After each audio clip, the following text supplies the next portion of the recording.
Opportunity to welcome all of you to the third annual GNS Annual Meeting, Workshop, and Celebration. Thank you all for coming. We consider you all to be our most valued employees, partners, and friends, and we're so happy to have this opportunity to break bread with you and have a great evening. I'd like to take this time to introduce our guest speaker, who is also the CEO of our company. Gentleman who needs no introduction. He is a thought leader and pioneer, and his name is Dr. Carl S.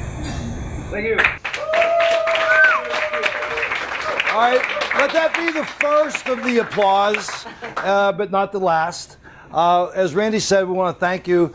So I want to make sure we get this straight. The third annual meeting is of this division of our strategic consulting company, GNS, which has been around for 30 years. And as my staff has heard me say many times, I started with the Lewis and Clark expedition, and we're just kind of keep it going. All right. So we do want to thank you for coming. And if I'm going to do a little PowerPoint. For those of you that really know me, this is going to be the shortest speech you've ever heard. I promise that. And in front of you at your table is a champagne glass. And if you could pick that up. You notice that thank you usually happens at the end of a speech.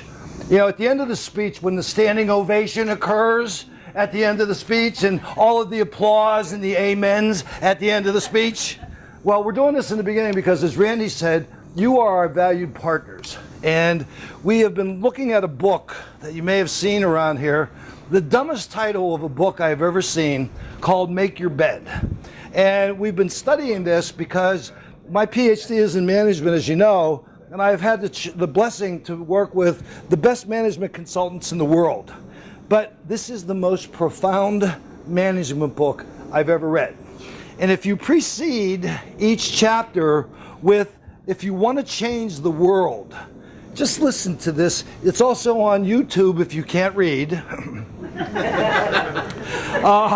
And the gentleman that delivered the speech at the University of Texas, who's now the chancellor of the University of Texas, having been the commander worldwide of the Navy SEALs, the most demanding training in the world. Here are the 10 lessons that he learned, that he shared. If you want to change the world, start your day with a task completed. That's where Make Your Bed came from. If you want to change the world, you can't go it alone. You're here tonight because we can't go it alone. And we're here to say thank you to you. You're our team, you're our partners, you're our friends, you're our family, and we actually mean it. We spent a hell of a lot of money to tell you we mean it. You got it? And we want you to know that. That's number 2. Number 3, only the size of your heart matters. Somebody's always smarter. Somebody always has more talent. Somebody always has more skill. But nobody has to have more heart. That's up to you. Don't let the world break you. Break through. Number 4, life's not fair. Drive on. Grow up. Get over it. Think about that. You know what Navy SEAL training is, right? It's the most demanding training in the world of all the services. The Israelis may give you a hard time. We talked this morning about get the Marines and the Army Rangers in the room with the SEALs and we'll see who's the toughest. Well, it's demanding, the Navy SEALs training. Number 5, failure can make you stronger. Number 6, you must dare greatly. Don't be afraid to take a risk. Chapter 7, stand up to the bullies. Punch a shark right in the nose. If you want to change the world, number 8, rise to the occasion. Number 9, give people hope. You know, some people say, well, hope. There's no hope. This is hopeless. You're hopeless. She's hopeless. They're hopeless. Those customers are hopeless. My staff is hopeless. And by God, the boss is definitely hopeless. That's not true. Give people hope, have hope yourself. And last but not least, never ever quit. Okay? So there are a lot of people that thought I was crazy when I started this thing with Randy and Julian and Ray 3 years ago. And I will tell you that 3 years ago, our first meeting was a little more modest than this. Randy and Ray and I were trying to figure out who was going to pay the tab that night at the diner. Okay. Now the next year it got a lot better, and we brought a couple of people on board. But this is the beginning of what we dreamt of. Okay. This is the beginning of what we dreamt of. And so as Randy said, you are our partners. You are our friends. And according to that book, you can't go it alone. So we're here to say thank you in the beginning, before the applause at the end of the speech. So what I'd like you to do, if you don't mind, would you stand up and raise your glass? And I want you to look around the table that you're at, and I hope there's somebody that you don't know.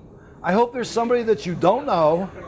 And I'd like you to leave tonight meeting somebody that you don't know. And if you'll raise your glass, all I want to say is God bless talent, skill, people with heart that have their heads screwed on the right way and their hands that do things with excellence. God bless you, and thank you very much. Thank you. Okay, you can be seated. We're going to have some more champagne. You need to sit over there because that's where Marge and Jim and Arlene are sitting. Fine. So sit over there. Okay. Now, let's go. Folks, let's go through this together, and I promise if you want to have your salads while it's there, the servers are going to bring more champagne if you want. I promise to take just a few minutes, but there's an important message that our staff has heard, that those of you who are partners, we've got carriers here tonight. Where's Transbeam? We're the Transbeam guys, right? Transbeam's there doing our hosted. Alex, who's a Yankee fan? Anybody a Yankee fan? I want you to see something. Alex, stand up for a second. Is that number 99 or what? Aaron Judge. Where is Nightel? Is Nightel here somewhere? Paul Sweeney, Chicago-based Nightel, who's doing all of the data work for us all over the Midwest, more than 100 locations now. We have other people providing services here. We have, you notice the table in the back, the guys, the distinguished group. You notice how they sat with the pretty ladies in the back, and they don't want to be. Yeah. See, we invited them. I don't know exactly who they are, but look how distinguished they are. And they're thinking about joining us as potential strategic referral consultants because they've been around the block. They know who the people that we want to talk to are. And they're the ones that want to try to help us promote this story that I'm going to tell you. Where's the GNS team? Would you guys stand up, the GNS team?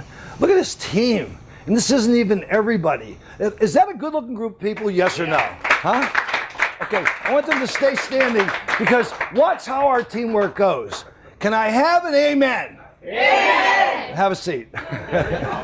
So what we're doing these 3 days is we're having our third annual meeting, which is a real meeting for the first time, okay? We're having a workshop because I'm going to share some major contracts that we just signed for the next 4 years, which is just amazing. And we're having this big project, so they're having a work session, and this is a celebration. So if you didn't know that, where's Matt? Is the bartender Matt? Okay, see Matt? Matt's on duty until Tuesday, all right? The band said they could stay until Saturday with a break for church on Sunday. They'll come back until Tuesday. So, and are they good, right? Really good. All right, so that's part of the celebration. So once I stop talking, which I know will get the biggest applause, you guys will be able to enjoy your dinner. Again, like I said, you can start with your salad. I'm just going to give these few remarks, but I want to share with you the things that are important to us. Take a look at this quote. Some of you have heard me say this, but I developed this quote in 2014. Peter Karosky from Transbeam has heard this ad nauseum. But the truth of the matter is, telecom and IT are inextricably bound together. It means that they can't be separated, okay? They are bound together into a strategic enterprise mission-critical delivery system. Now, I hear people talking about strategy and telecom all the time, and I don't see it anywhere, Okay? Some people are starting to talk about it, but I don't see it affecting the whole ecosystem. And so, what's the purpose of it? What's the mission critical system do? It delivers big data. Every piece of data that you have goes through the ecosystem. Communication, every form of communication is either set up through it or happens through it. Customer acquisition and service. You know, the most valuable thing that almost every company has is their customer list, their email list, the names of the people, how to get in touch with them, how to set an appointment, how to sell them something else. For service, revenue and profit generation. Business continuity, which means disaster recovery and keeping things up, actual safety of people and security. So I want to emphasize this because for those of you thinking of joining us, our team is already, are you guys, my team, where is my team? Can I have a? Amen. Okay. Our team understands this and gets this, and that's all we deal with large enterprise customers, okay? So we want to look at the whole system to help them with the whole system. And for those of you that want to work with us, you're going to see opportunities, not to just make new, good money, but to earn it for an honorable reason, because we give it to Him, because we serve a higher purpose. And I'll share with that so this is not just a saying. This is a meaningful context of how we see the industry. Here's some other stuff about us that you got to know, because I'm going to show you why it's the truth. The industry. Goods are sold still as commodities, Scott. Is that true? Come on. This guy went from working with me, actually Paytech. This guy was really famous. If you know what Paytech is, Paytech helped to change the industry. And he got out of there before it collapsed because the owner left, but it didn't collapse, it got all that stuff. And then he worked with me as the executive vice president with me for a while and decided he couldn't drive 75 miles to work every day. And it broke our heart when we had to break up. But then he went to these other companies like Comcast, and now he's with the company in Texas. What's that company's name? Master G. You know, but he's a good guy, and he's really smart. But we're still selling commodities. We're still going after low-hanging fruit. We're still selling one thing at a time. Hey, you need a phone system? How's your data work? How's your internet? Did you hear about the cloud? What the hell is a cloud? The cloud is the worst thing that ever happened to this industry because it's nothing. People who sell the cloud have their head in the cloud. All it is somebody else's black box somewhere else on the ground. That's all it is. And the guys that are used to seeing a black box in their office with a green light, my system's up. And if the green light goes off, my system's down. Now you want to put it in the cloud, somebody else is watching the green light? No! People are having nervous breakdowns. We do not promote the cloud. We don't have to promote the cloud. We don't promote fiber. We promote connections. That's what we do. Okay? But I want you to know that about us because that's what distinguishes us. After more than a half a century, this fragmented industry, it's fragmented. People were buying other people, it's still stuck. You know, guys would cut somebody's throat for 5 phone units. 5! Not 500, not 5,000, 5. So look at the gold. Commodities. Rather, strategic solutions. Customers need a competitive edge, and we're doing this, look at the last gold mark, by we're disrupting the relationship between the client and God bless the carrier.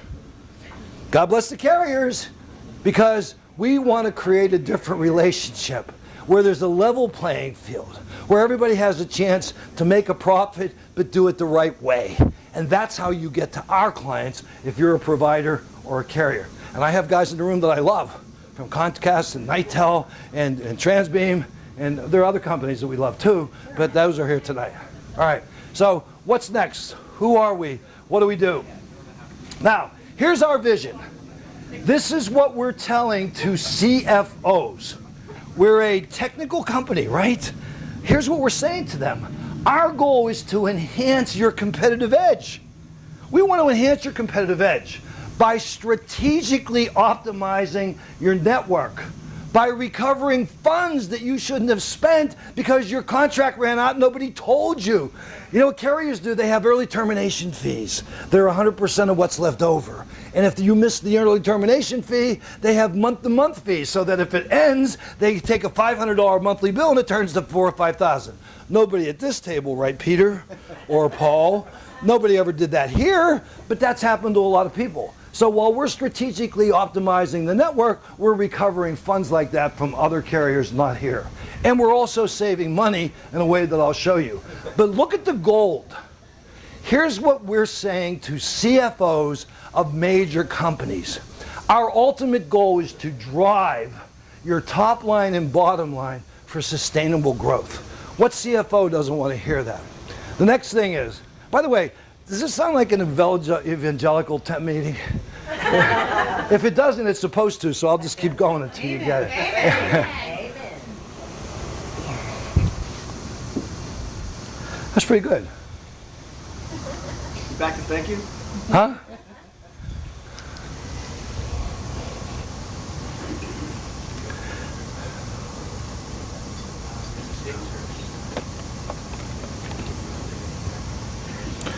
Is that the champagne? Am I good? All right. So you saw our vision of the industry, the context. Here's what we actually do. When people say, what do you do? Here's what we do. We provide a cost-free audit and analysis of the network ecosystem, a term we coined, that we're copywriting, the ecosystem, which means all telecom, all hardware, all software, all business apps, all dentists, everything that's connected in that network, that's what we call the ecosystem. So we're going to look at it for free. We're going to identify projects based upon contracts that we know the termination dates. We're going to recommend design solutions, identify and vet providers, conduct RFPs so that there's a level playing field, so that when a carrier wants your business, they're going to get great information and have a chance to compete appropriately. And then we'll collaborate with the provider, with the customer, and assist with installation. If you've ever installed a data network or a phone system, or put a data center in, it's a tedious thing. And so we look over the provider as a partner with them, because they're our partners, because they're the ones that actually pay us, not the client. And that's how that relationship works. And then we stay with them for life cycle management. So,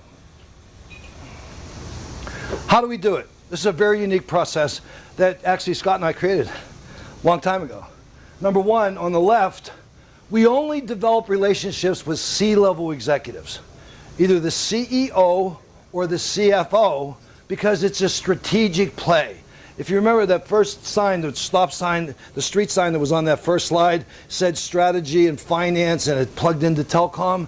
What we're trying to do is understand the strategic business plan of the customer, the financial challenges to executing it, and show them how telecom as a delivery system and a value proposition can help them get there. So we engage with the CFO, we share the context and try to understand where they're going. We execute an engagement agreement with them, which means that carriers and providers have to go through us to deal with the client. And then we work with a carrier contract negotiation. Once we sign that agreement, the CFO introduces us to the CIO and the technical people. And the reason we don't go to them first is because they're all smarter than us. They all know more than we do. They all are already getting the best prices. They already have the most optimized network. They're all already aware of where everything is and how much it costs.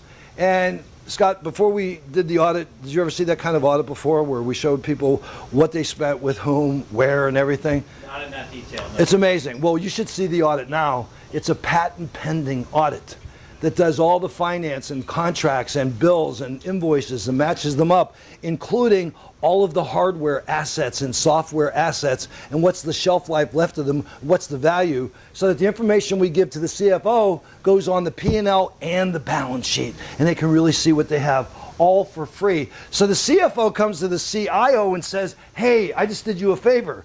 I just brought in this company that's going to be a strategic advisor to you. We have a 3-year contract with them, and they're going to do all the dirty work, and you're going to get all the credit. That's how we get the technical guys to buy who we are. You watched it work, okay, under very difficult circumstances. Randy's seen it work. It's really a great plan. And on the right, I just want you to be aware of this because it also distinguishes us. There are 4 things, we call it the 4-stage tracker. There are 4 categories of service that somebody like us has to provide. Number 1, we have to be a business consultant to understand the company's strategy. We have to be able to talk to the CFO about that. Not the low-level technical guy that's trying to figure out, how to keep a dial tone going. We got to talk to the CFO And so we have to have a sophisticated business process of understanding where you are, where you've been, where you're going. When your contracts come up, you know, do you need 10% elasticity, 30% elasticity? We have a client right now that's going to double their $2 billion business in 6 years. We better have a system design that can handle that. We better know what the hell we're doing. So business development consulting is the first step. The second step is the EM, the engagement manager. Once we've identified the projects, we want somebody to help manage those multiple projects, multiple project management, certified project managers that can help keep those projects in line. Once the projects are ready to install, we supervise the installation. We watch the carrier. We work hand in hand to keep the installation going because the carrier doesn't get paid until the bill gets turned up, okay? And so if they drag their feet, if this isn't one of their top priorities, believe me, you think Randy can make something a top priority? I think so, okay? And if Randy can't make it a top priority, I can make it a top priority. And so our customers, they don't get special treatment. They get the treatment that they deserve. You have to forgive me, it's really warm in here, but I'm not gonna stop. And then the third thing is installation management. And the fourth thing is, once this is all done, we don't walk away. Where's Alex? This is a good-looking kid, okay? This kid is he was in charge of account management. Thousands of accounts that we didn't even know the name of them. We didn't even know where they were. We didn't even have phone numbers for them. And I was holding them responsible for revenue assurance. How much money can I expect to get in from all of these clients that we didn't even know who they were? Well, now we keep track of that and pay attention. And we do it in a very simple way. Okay, here's what we do. This is the key. We serve large, complex, multi-location companies, colleges. A college would be like a Notre Dame who somebody graduated from that we would like to help at some point. All those wonderful nuns making sure they can get on the internet, making sure they can have their daily prayer visual. You know, charities. Did you know that Goodwill gets 70% of their revenue from retail stores? They're in a retail store business. They're nationwide. It's a multi-billion-dollar not-for-profit company. They're on our list. And our list includes 1,240 U.S. firms that are our target market of these size companies that spend $5 billion a month. Not a year, not over a 3-year contract. So we know the 12,400 who they are, but here's the best part. Look at that gold number. GNS needs only 683 clients to get to our 5-year plan of being almost a $200 million company. In our 3rd year, we're on track to do that of our 5-year plan, okay? So something's got to be right. And it's not about being so smart. It's about having heart and sticking with it.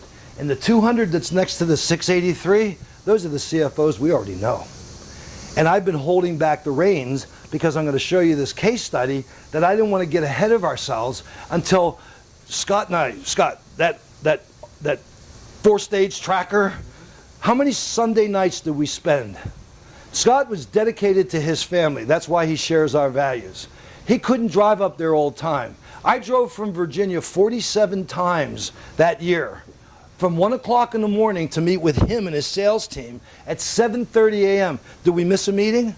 Were we ever late for a meeting? Did the goals get better? Did the kids stop biting their fingernails? Okay? And the reason I'm bringing this up is because who are these guys? You know, every time I ride a horse, people who don't know me always look at me because I don't ride well, but I can stay on and drink whiskey at the same time. They always go, who is that guy?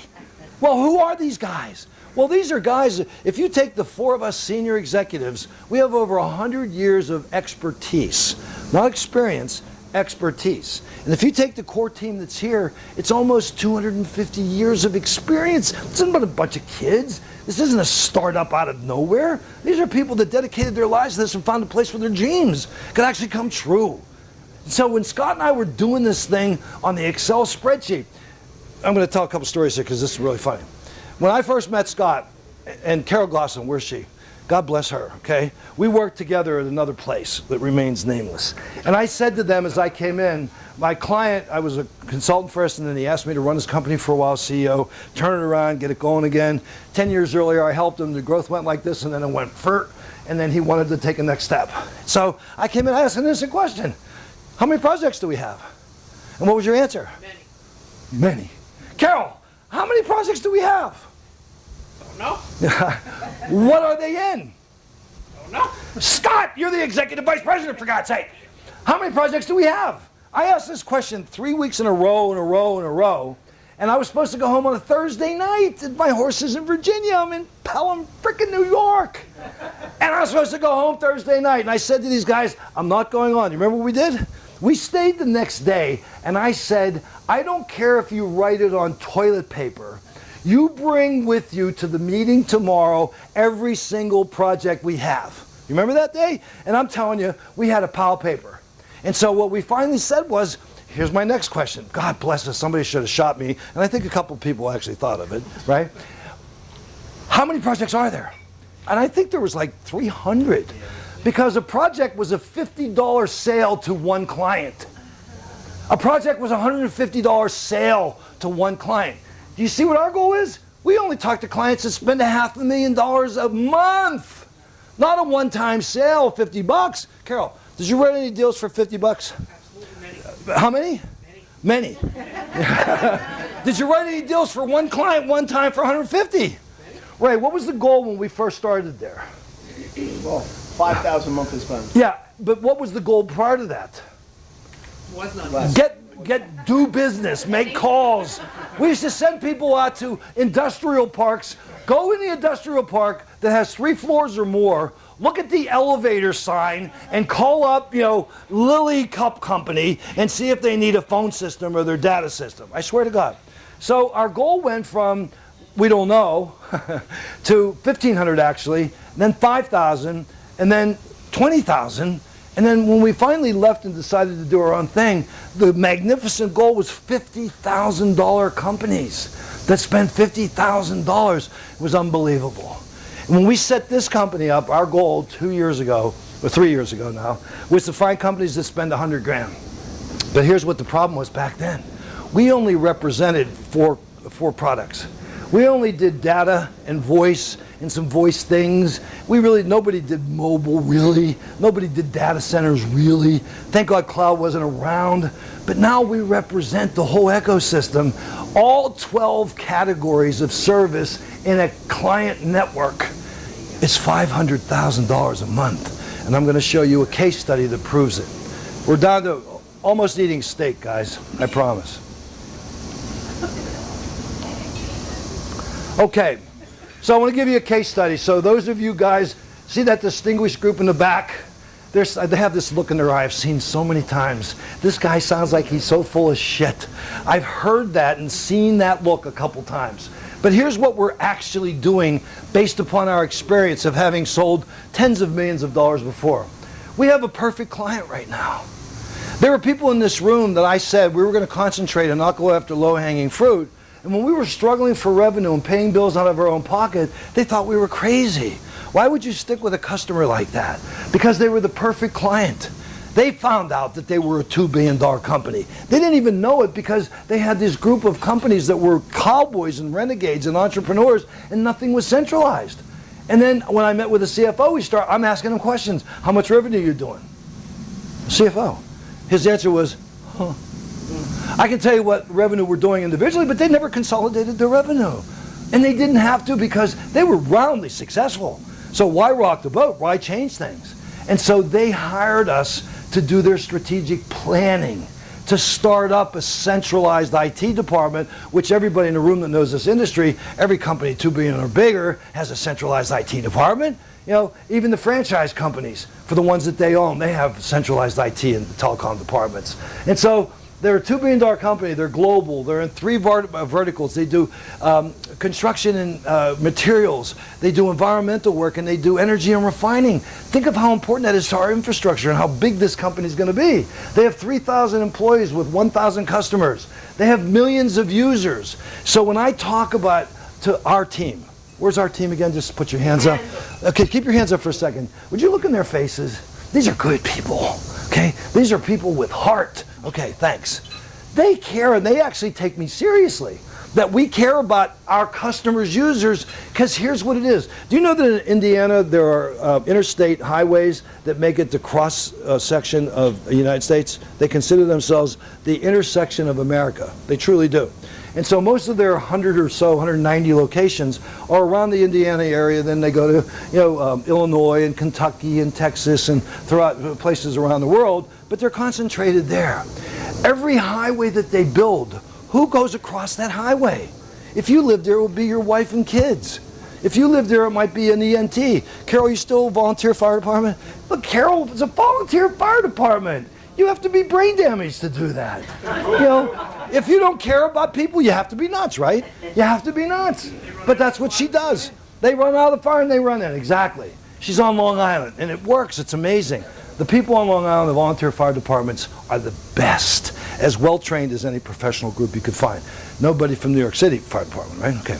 So my point here is that the EMTs, the police, your grandmother, your minister, your priest, your rabbi are traveling those roads.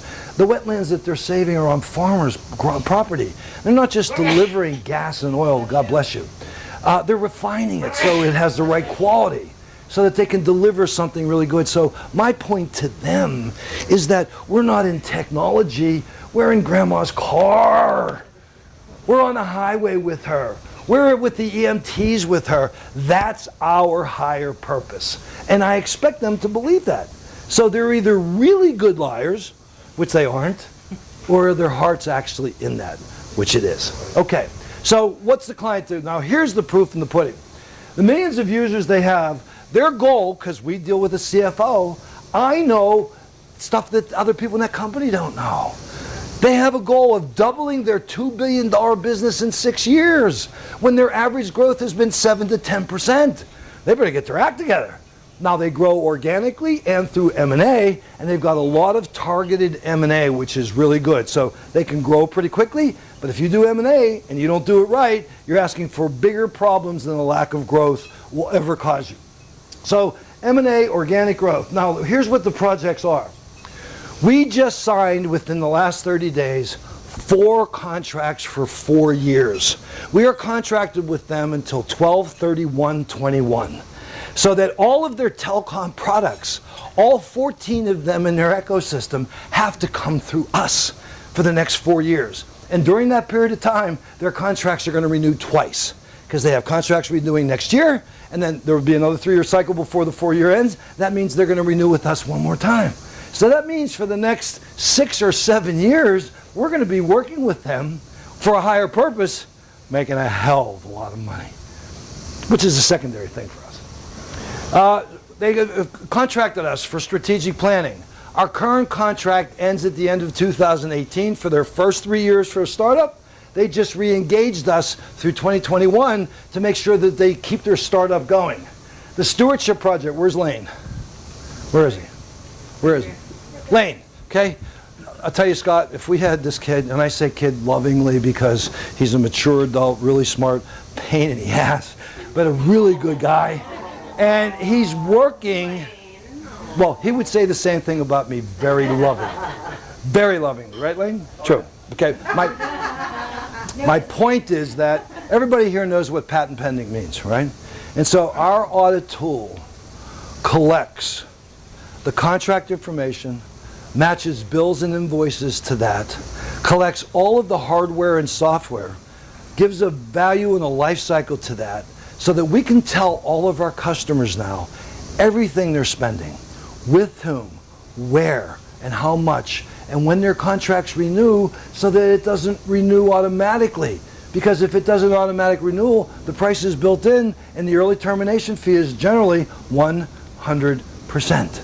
And we don't want that to happen without a legitimate bid. And so that's what they're doing with us. So the stewardship project is $1 million project between now and next October that help these young people have a job they can be proud of, that helps to create for this company what they need. We have managed services. We help to actually install the data system. We're working with Transbeam very closely as if we're part of the client team because they didn't have somebody to help. And what this guarantees to us, these are the minimum numbers. We will write through these 4-year contracts $53 million of business. Can I have an amen for that? Amen. Okay. Now, instead of chasing low-hanging fruit, instead of making phone calls to find out if somebody needs a $50 phone or a replacement or call Comcast up, the Comcast guy came in, I was busting his chops, I saw it on his shirt. I said, you know, I have our system down. And he was like, I have my toolbox in the back. We were kidding. We were kidding. But my point is that this ecosystem idea. So the $53 million is the products and services they're going to buy from carriers. Our commission is only 15 to 20%. Last couple things. I want to thank you for being our partner. I want to thank you for being our friend. I want to thank you for being our staff. And I want to thank you for being here tonight. And I want you to look forward to, because what we're going to do next week is we're picking next August date. And I'm going to send you a save the date. It'll be a Thursday night, probably the 3rd week in August, similar to what we are now, and it'll be on your calendar for a year. So check out your passport, make sure that you're not going anywhere. We'd like to see you again for the year because the tent's probably going to be a little bit bigger with your help. God bless you, and thank you very much. Thank you.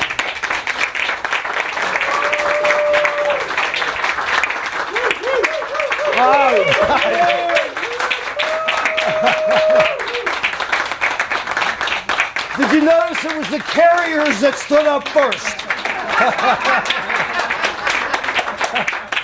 Thank you.